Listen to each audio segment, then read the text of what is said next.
Suppose this were a courtroom. A judge is here seated on the bench.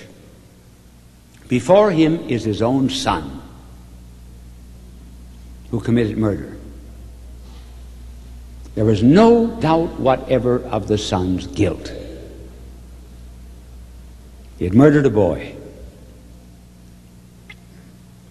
The father is bound to execute justice, and he condemns his son to death. Immediately after rendering the sentence, he steps down from the bench and says to his son, "I will die for you." That would be mercy. He would be just when he was sentencing him to death, merciful when he took his place. That is what God does for us, but that is not the total picture. Suppose at the moment that the son was condemned to death, that the boy who had been murdered walked in alive. The son would say, "You say that I killed this boy? You sentence me to death? There's no murder. See, he's alive. I demand to be free." And so we can say, we have been guilty of the death of Christ. We nailed him to that cross.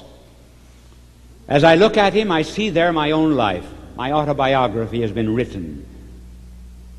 The pen, the nails, the blood, the ink, the skin, the parchment. I'm guilty of that death.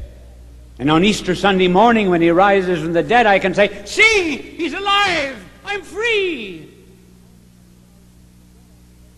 That's the meaning of agape, of love.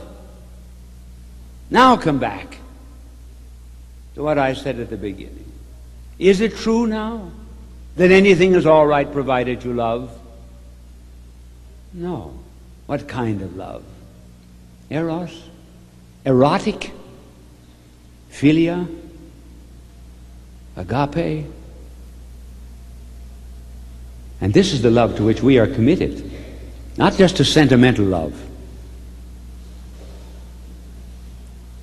but the love for the unlovable, for those who are anti-love. It is interesting, I don't know, should I go into this or not? So the story of St. Peter?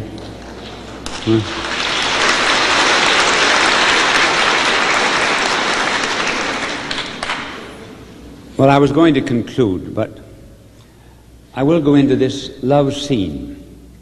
I was at the spot myself. As a matter of fact, you have a picture of it.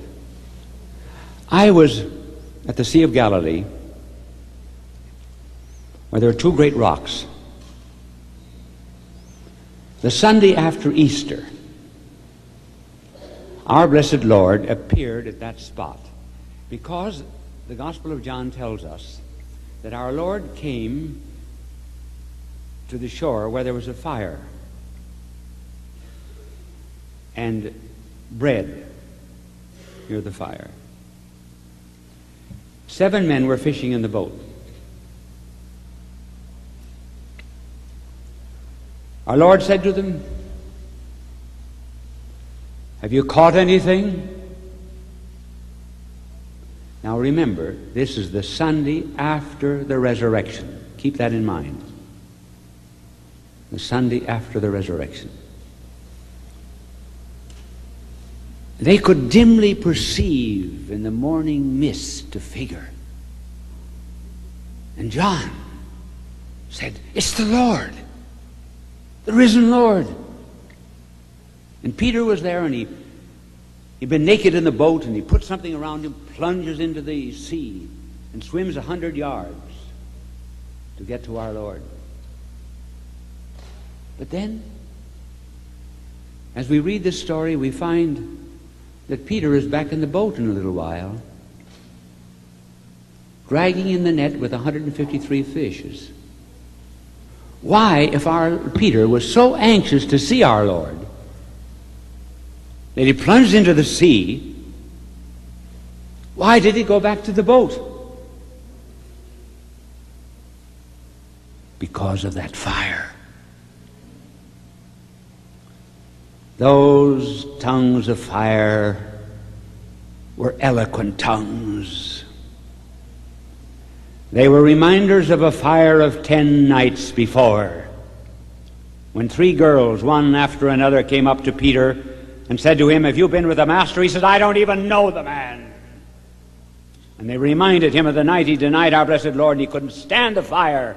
Those flames were like the fire of hell, and he plunged again into the deep.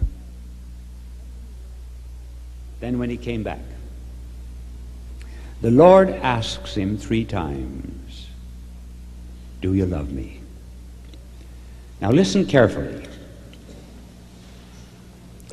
There were 2 in the original gospel, 2 Greek words that were used in the conversation. One word was philein, philia. The other was agape. I'm going to translate philia by natural human love. I'm going to translate agape by a totally divine, sacrificial, committed love.